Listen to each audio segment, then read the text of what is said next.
जय श्री राम दोस्तों। तो आइए श्री हरि का नाम लेते हुए अपने प्रभु जी का सुमिरन करते हैं। क्योंकि देखिए, जितनी भी समस्याएं संसार में हैं, सिर्फ भगवान के नाम के सिवाय समस्याओं का तो कोई समाधान ही नहीं। और कलयुग में तो हमारे आँख इस तरीके से बंद हो गए हैं कि धर्म अधर्म हम कुछ देख ही नहीं रहे। अधर्म के मार्ग पे ही हमें धर्म दिखाई दे रहा है। इतना हम मति हमारी भ्रम हो गई है। और क्या ही बोले, चलिए शुरू करते हैं प्रभु का नाम लेके। बिनु संतोषन काम न साही, काम अछत सुख सपने हूँ नाही। राम भजन बिनु मिटहि कि कामा, थल विहीन तरु कबहु की जामा।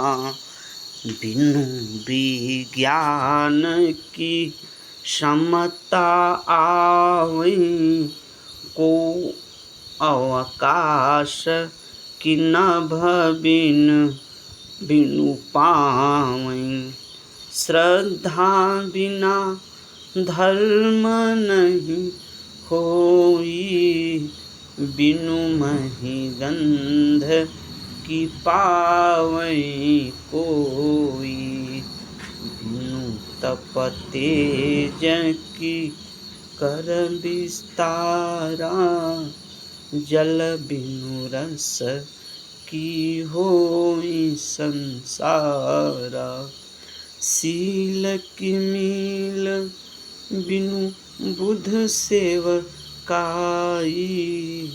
जिमि बिनु तेज न रूप गोसाई। निज सुख बिनु मन होई कि धीरा, परस की होई विहीन समीरा। कौनिय सिद्धि कि बिनु विश्वासा, बिनु हरि भजन न भव भय नासा। बिनु विश्वास भगति नहीं, तेहि बिनु द्रवै न राम। राम कृपा बिनु सपने हूँ, जीवन लह विश्राम। अस विचारी मति धीर तजी, कुतर्क संशय सकल। भजहु राम रघुवीर, करुणा कर सुंदर सुखद। देखिए, जो ये चौपाई है, इसमें पहले वाली चौपाई में तो कह रहे हैं बिनु संतोष न काम न साही, और काम अछत सुख सपने न।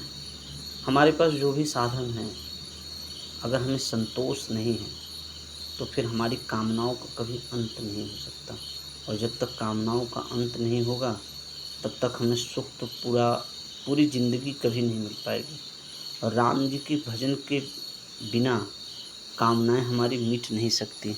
ठीक उसी प्रकार से जैसे थल के बिना क्या हम कभी किसी पेड़ को लगा सकते हैं? जब ज़मीन ही नहीं रहेगा तो हम कोई पेड़ कैसे लगा सकते हैं? आसमान में ऐसे या ज़मीन से ऊपर हम कोई पेड़ लगाना भी चाहें तो संभव नहीं।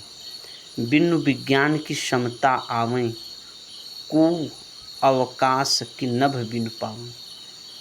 देखिए, बिना विज्ञान की क्षमता नहीं आ सकती, और कोई भी व्यक्ति अवकाश बिना नभ के नहीं प्राप्त कर सकता। श्रद्धा बिना धर्म नहीं हुई। जब तक हमारे हृदय में श्रद्धा नहीं होगी, तब तक हमसे धर्म स्वरूप कोई काम नहीं हो पाएगा। बिनु तप तेज की कर विस्तारा, बिना तप किए हम अपने तेज का विस्तार नहीं कर सकते हैं। अब आगे की जैसे है कि सील की मील बिनु बुध सेवकाई, जिमि बिनु तेज न रूप गोसाई। अगर तेज नहीं है तो रूप की भी शोभा नहीं है। निज सुख बिनु मन होई कि थीरा। जब तक स्वयं को सुख नहीं महसूस होगा तब तक मन हमारा स्थिर नहीं हो सकता। और अंतिम जो चौपाई का वाक्य है, कवनीय सीधि की बिनु विश्वासा, बिनु हरि भजन न भव भय नासा। ये सबसे सही चौपाई मतलब आज के वीडियो के कह सकते हैं कि कोई भी सिद्धि अगर हमें प्राप्त करनी है तो जब तक हम विश्वास नहीं करेंगे तब तक कुछ नहीं हो सकता है। और बिना हरि भजन के भव, जो हमारा ये संसार रूपी भव है, इसका जो भय हमें लगा रहता है कि ये छूट जाएगा, वो छूट जाएगा, ये नहीं होगा तो वो कैसे होगा, कैसे सारी चीज़ें होंगी।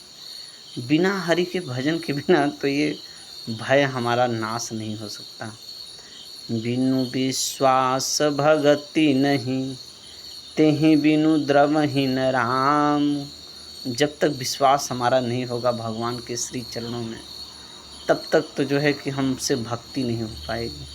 और जब तक हमसे भक्ति नहीं होगी तो तब तक तो भगवान हमसे खुश नहीं हो सकते। वैसे भक्ति के मार्ग, भक्ति के नियम, भक्ति के जो क्रियाकलाप है, उससे भी सरल एक उपाय है, वह है शरणागति। शरणागति अगर मनुष्य के अंदर आ जाए, मनुष्य के अंदर ये आ जाए कि भगवान ही सब अब देखेंगे, भगवान ही सब मैनेज करेंगे, मैं अपने जीवन को भगवान के ऊपर समर्पित कर दे रहा हूँ, भगवान ही मेरे जीवन को चलाएंगे, जो वो कर देंगे उसमें मैं संतुष्ट रहूँगा। पूर्णतः समर्पित हो जाना भगवान के चरणों में, शरणागति हो जाना कि नहीं अब भगवान देखे, भगवान की जो इच्छा होगी वो करेंगे। ये भक्ति का ही एक जो है कि एक अध्याय है शरणागति। शरणागति से भगवान बहुत जल्दी मिल जाते हैं। इस पर आज मैं एक वीडियो सुन रहा था राजेंद्र दास जी महाराज का, तो वो बता रहे थे कि भक्ति का मार्ग जो है, भक्ति के मार्ग में भक्त भगवान के पास जाने का प्रयास करता है, भगवान के चरणों में अपनी रुचि को उत्पन्न करने की लालसा रहती है भक्ति के मार्ग में। परंतु शरणागति, जब मनुष्य एकदम शरणागति हो जाएगा कि भगवान हम भक्ति भी नहीं कर पाएंगे, हमसे कुछ नहीं हो पाएगा और कैसे ये चीज़ें होंगी, तब भगवान स्वयं उससे मिलने के लिए आते हैं। जो भक्त भगवान के लिए समर्पित हो जाता है, भगवान स्वयं उससे मिलने आ जाते हैं। क्योंकि राजेंद्र दास जी महाराज बता रहे थे कि हमारे पास तो इतनी भगवान की ऐसी माया है और हमारा मति भी इतना भ्रमित हो गया है कि हम चाह के भी भक्ति भी नहीं कर पा रहे।